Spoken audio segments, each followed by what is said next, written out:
A lot of massive changes are coming into Apex next season, and we are already getting some early looks at them. These changes do include some for legends, care package rotations, and even a new loot system coming into the game. So hello everyone, I'm your hostess with the mostest, 8-Second Gaming, and in today's video I'm going to be breaking down some of these changes so that you can be ready for them when they do drop. And if you're looking to be ready for everything in Apex, no matter what, you need to check out the GameLeap website. Over there we have coaches creating highly in-depth guides on everything that Apex has to offer. I'm talking legend guides, gun guides, VOD reviews on specific situations, and much more. And these guides are so in-depth that you will not find that kind of content anywhere else, I promise you that. So if you really want to get better at Apex, click the link in the description, get yourself a membership, or I'll sing for you. And trust me, no one wants that. But now let's hop back into the video and start with the smallest one out of the bunch, a potential change coming to Rampart. Some people may have been aware of this already, but if you didn't know, with the release of the Warriors Collection event, Rampart saw a small shadow buff, meaning there wasn't anything about it in the patch notes, they just changed it without telling anybody. This decreased her charge up time on Sheila, making her be able to shoot faster. The time went from 1.75 seconds to 1.25 seconds, pretty much a 30% faster time to shoot. And from what I can tell, Rampart mains loved this change, and it made the gun feel a lot better and more of a weapon to fear. Well, this actually wasn't supposed to be in the game yet, so Respawn has changed it back to being the original values. But this has then led players to believe that a buff is in the works for Rampart. There have been other things data mined as well by known leaker Shrugtul. These changes are mainly for the amped cover buffs, but they're in the files basically saying that the initial building health goes from 40 to 120, the upper arm extension, basically the main part of the building, goes from 0.25 seconds to 0.1, the front armor deploy goes from 0.5 to 0.3, and the placement delay goes from 0.5 to 0.3 as well. So these changes mixed with the Sheila buff we saw are huge indications that Rampart is going to see some massive buffs to her kit sometime in the near future.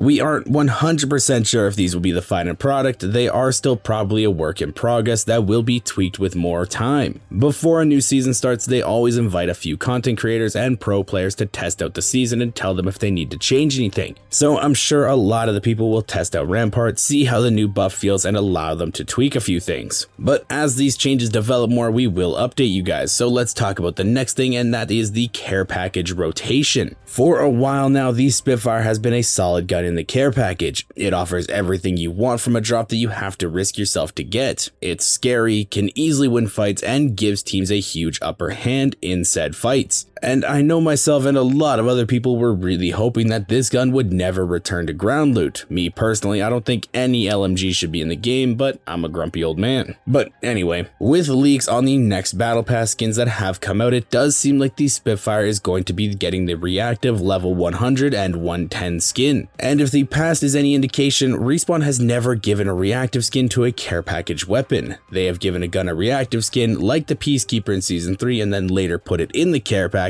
but never when it's in the pack currently. So with this information, it does seem like Respawn very much intends to pull the Spitfire out, putting it back on ground loot and giving it the skins and opening up a free slot in the care package. This does also back up a recent interview that John Larson had, who is a high-ranking Apex dev, where he said that they do want to take the Spitfire out of the care package. They wanted it out soon, so it really does line up well with this timeline. But what gun has the potential to take a spot in the care package? What weapon has the capability to be a scary gun in the right hands and really make it worth risking your game to get that drop? Well, supposedly it is the Wingman taking its turn in the care package. Now I just want to start by saying this picture came from a VTuber and not a known data leaker. It is also April Fool's when this picture came out, so it could be a bait. But it does make sense to put the Wingman in the care package. It is a very high risk, high reward weapon, and it has had a state in the game where you either had to run it or you were killed by it. Back when Apex first came out, it was the #1 go-to gun for a lot of players. And fun fact, it's the gun that I got my first win with, Wingman Peacekeeper. The wingman was absolutely terrifying, and in the right hands, even currently, it can easily wipe squads without any hassle. So it does make sense that it would be the perfect care package weapon. But there have also been some rumors that the Rampage is going to be the one taking the care package spot, and that might also be the case. The Rampage does have all the markings of a good care package weapon, but the only issue with that is there isn't really any proof backing up the claims this will be going in next season. It would make a ton of sense also to take one LMG out of the loot pool and add one back in, especially with the leaked weapons that showed up a while ago, with one of those being another LMG. If all of the LMGs were ground loot, then we would have 4 and a potential 5th on its way. It would be the Devotion, the L-Star, the Spitfire, the Rampage, and then the Maelstrom all on ground loot, and that is terrifying to think about, so many LMGs. But only time will tell, and we shall have to wait and see, so let's dive into the next thing and the new supply bins that have been added into the game files. These new bins have a very unique look with its own special glowing effect, really making it stand out from the normal loot bins. But where these are different is they supposedly hold smart loot. And what smart loot does is it scans your current inventory and sees what you have and then gives you upgrades based on that. The Prowlers and the Spiders on Stormpoint have smart loot system, and also Lifeline's care package is a smart loot system. Now, Kralrindo did point out that unless they have like a keycard system or some other special way of opening them, it would make Lifeline's ultimate mean even less. Now, Lifeline has seen a lot of changes to her kit over the years, with trying to make her a balanced legend in the meta. With these bins possibly being added to the game, that might mean we are getting a Lifeline overhaul and changes her kit a lot. We have seen Newcastle, the next legend coming in, have a revive shield, so 2 things that Lifeline has had or currently has are just being added to the game without being attached to her. So with this, we may see some massive changes to her specific kit in order to make her a better fit in the current meta. There have been a ton of Lifeline rework and buff ideas that have been tossed around by the community. Some have been good and some have been bad, and then there's some that are just god awful. But I think the most important part is that Respawn is actually listening to the community currently. It does seem like they are really paying attention to social media with some of the recent events surrounding the ALGS teams and not having their flights covered. Respawn had huge pushback on social media, big things on Twitter and Reddit, and they are now paying for teams to get to the LAN event. So if they're paying attention to that stuff, what other things have they seen? Maybe a Respawn dev is watching this video right now. If you are listening to this, Respawn, please bring back solos. But it does seem like there are a lot of changes coming soon that Respawn has planned. We have already talked about the leaked legends and even some possible changes that are coming to ranked soon. But now we have these on top as well. It's a lot of stuff to take in. So Apex will be changing a lot over the next little bit, but now I ask you guys, the community, what changes are you most excited for? Me personally, I really hope Lifeline does get a change to her kit. She's just kind of been stagnant for a while now, and it would be very nice to see her get a new shiny set of abilities to compete with the legends in the game currently. But I really hope you guys enjoyed this video and learned something new. If you did, remember to smash that like and subscribe button in order to stay up to date with the latest and greatest Apex Legends tips, tricks, and news. Thank you all for watching. Once again, I'm 8 Second Gaming. Come check me out on Twitch sometime, and I will see you in the next one.